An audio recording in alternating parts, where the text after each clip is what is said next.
Right, hi everyone and welcome back to the shed. Today I'm going to give you an update on the Mosquito B16 and my progress with that, which has been really slow, and there's a reason for that. And then I'm going to talk to you about something that I think we all remember back in the day, and that is Super 8. Yes, before there was video, DVDs, Blu-rays and 4K video, there was Super 8. And Super 8, well, yes, I mean it's old stuff, isn't it? But God, it's so much fun. So before I get on with that, well, let's give you an update on this. Right, so here we are. This is a part here that I went to put together, and found there was a major flaw with it. I don't know why I didn't see it to begin with, but there you go. I mean, I'd even painted the thing, and yeah, if I marry it up, you can see there's the tail fin is missing, and the rear here of the fuselage is also missing there as well. It's just completely gone. It's all, no flash on it at all, no sort of sign that anything was pulled off or anything. It's just hasn't made, it just hasn't, the mould hasn't worked. So when I come to put the two parts together, obviously no good. So I contacted Airfix, and after a couple of weeks they sent me a replacement part, and it's now all put together, as you can see. Yeah, it's a different colour, but it doesn't matter because it's going to be painted anyway. But yeah, so this is how far I've got now. Let's say I put it to one side for a couple of weeks, and I started on doing some bits on this Bond bug. Bit of painting, fixing lights on, number plate. I haven't finished it yet. I keep coming back to it and leaving it, but yeah, the Bond bug is slowly getting there, slowly getting done. But it's not my favourite build, so I keep putting it to one side. But anyway, there we are. That was the problem, and it's now, hopefully I can now crack on with the Mosquito build, and there'll be more updates coming to you soon on that. Right, so that's the end of this then. This is no good now. We can get rid of that, and we will crack on with the build on the Mosquito, and we'll give you further updates as I go along. Now, I wanted to talk to you about Super 8, because Super 8 film is something that we may all well be aware of, some of us of a certain vintage anyway. This was before we had video cameras and DVDs and Blu-rays and all that sort of thing. If you wanted to watch a film at home, you'd watch it on Super 8, and if you wanted to film your family and that, you'd get a cine camera and you would film it with that. I mean, it was what we had, real film in the day. And if you had a cine camera and you're filming your children, or you remember your father or your grandfather filming you on cine camera, then you get it back like this. You get about 2.5 minutes of film come back from the chemist once you got it processed. And it was fun to sit up, get ready, get the lights out, get the screen down, get the projector out, and see what Dad or Granddad had got on the actual cine camera. Maybe you did it yourself. I did. Although it was a bit later on in life, when video cameras were available, I was playing around with real film and projectors and cine cameras because I enjoyed it. The thing with the modern stuff these days, we all film people with mobile phones mainly these days, don't we? Or if we're into YouTube and that, we might have a GoPro camera or something similar that we use. But to be honest, cine cameras were something else. They were fun, real fun. They were more involved, more hands-on. There was a lot more involved in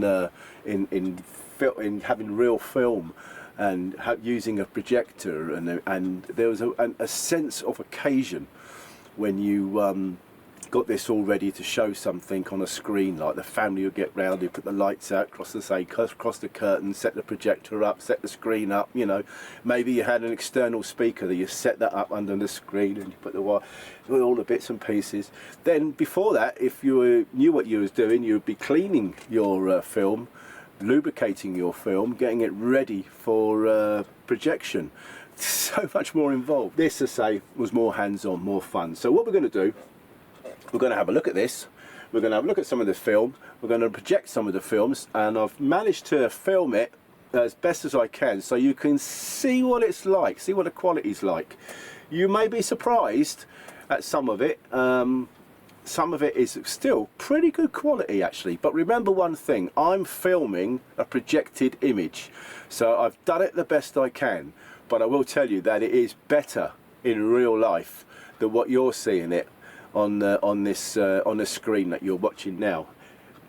It's still, I've done it quite well I think, but it's still a little bit better in real life. Anyway, we'll get on and I'll start showing you this. I can't wait, I'm so excited. It's so much fun. I've forgotten how much fun it was actually. Right, so here's a close-up view of the projector. What I'll do is I'll take the front cover off like that so you can see the internal workings. And yeah, so let's say it's all mechanical obviously, and the film comes in and is fed. If you had the film here, you would feed it through here. It's all automatically, it threads itself up all automatically. Takes the film in, there's a wheel there with cogs on which grab the film and the film goes through there, and this is called the gate where the film goes through.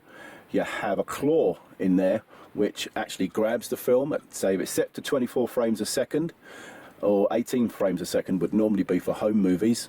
So say it's on 24 frames a second, this would be working at 24 frames a second, and there'll be a shutter behind there which is a bit like a propeller or a fan, which would block the light out in between each frame, so you'd only get light shining through on each frame at 24 frames a second. So the claw and that shutter are synced together.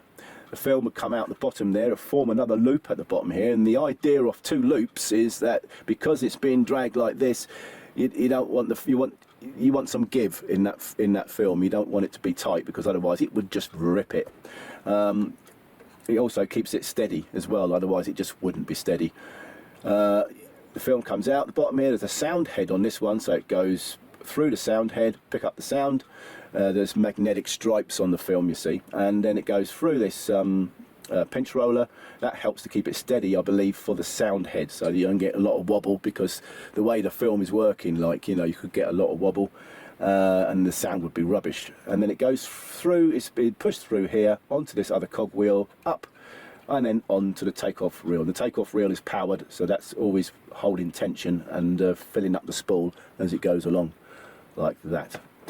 Yeah, so you have volume, tone, sound on sound system, which I could explain on a later video because it's a little bit more technical. The switch for sound on sound or normal, record button, good old 5-DIN plugs. Oh, who remembers 5-DIN plugs? I miss a 5-DIN plug, I really do. Microphone input, PA output, so if you had a speaker attached and you was in a hall or something talking to people, then you could use that as a PA. And then this is the main control here for threading your film and then moving on to the light. You could also play the film in reverse as well if you wanted to. So yeah, there it is. As I say, it was one of the higher models of this particular projector, which is the Shin & Sound, the SP330 magnetic, which it means it was a sound projector. I have got other projectors. I've got another one I just recently bought about a year or so ago because I've always fancied, well, I actually did have one once and then I sold it, but we'll again, that will be for another video. And it's a special one because it's a dual projector. Now let's have a look and see what this looks like in operation.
anything could happen tonight. Got me LA shirt and my disco trousers, all topped off with an Elvis quip. The night is young and I smell like a surfer. Want some mates to go out with. Got a mate called Brown and a mate called Jones. We're off to meet a mate called Smith. John Smith's great new lager with that bit of Yorkshire bite. Beautiful. I could meet a bird by the name of Lulu. Moves like a Zulu on a hot tin plate. She might seem keen and dance like a dream, but nothing comes between me and me mate. For a great little mover that goes down smooth, get yourself a mate called Smith.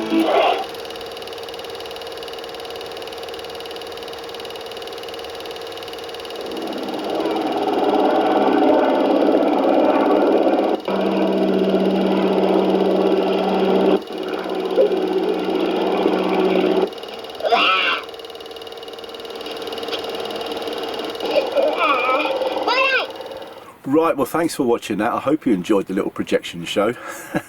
It was a bit of fun for me, and I hope it brought back some memories for you of sitting down watching maybe a projection show when you're younger.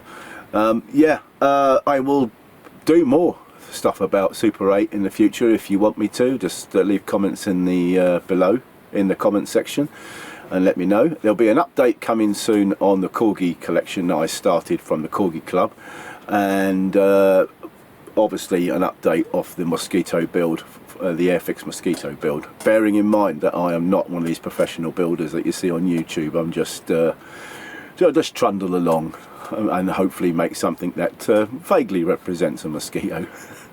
Right, well, I'm off now.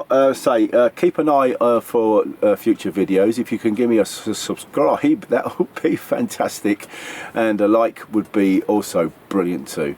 Thanks for watching this. If you got this far, you are a diamond. Right, see you for now, and I'll catch you again soon.